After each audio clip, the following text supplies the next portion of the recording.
અને આ મનુષ્ય અવતાર એક વખત મળ્યો અને એ સોના વર્ણની કાયા અને એ અમૂલ્ય કિંમત વાળો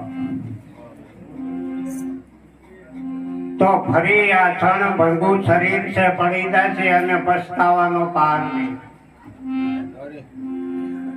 શું કરવા પછતાવાનો પાર નહીં રહે.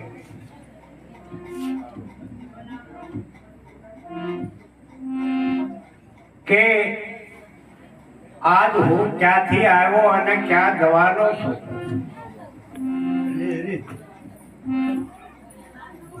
તો એ પોતે ક્યાંથી આવ્યો અને પોતે કોણ છું અને હું કેવો છું અને કેવડો છું.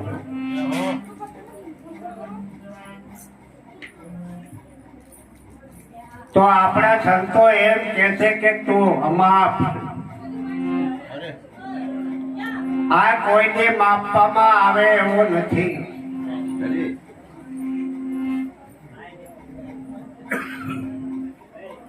તો પૃથ્વીથી પળો, આકાશથી ઊંચો ને પાતાળથી પણ ઊંડો. હવે આપણે આકાશ માપવું હોય તો કઈ માપીએ એમાં પરમાત્મા છે એને મપાય એવું નથી. તો હવે પરમાત્મા પોતે જે આમાં પ્રગટ છે ને બોલી રહ્યો છે, હોકારા દઈ રહ્યો છે, તો એને ઓળખવાની જરૂર છે. અને જ્યાં સુધી નહીં ઓળખાય ત્યાં સુધી આપણું જીવન વ્યર્થ થઈ જવાનું.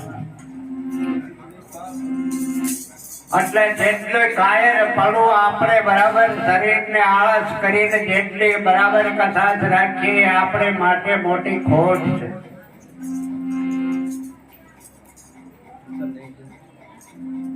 શા માટે ખોટ?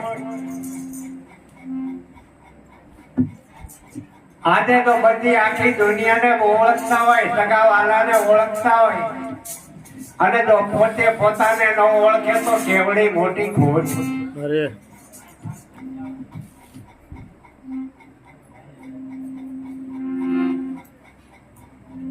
તો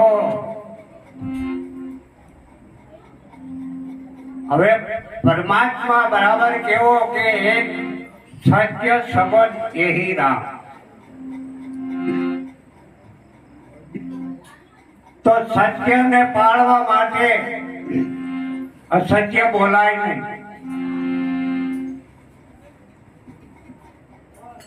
સત્ય વર્તવું પડે, સત્ય જોવું પડે, સત્ય હાલવું પડે.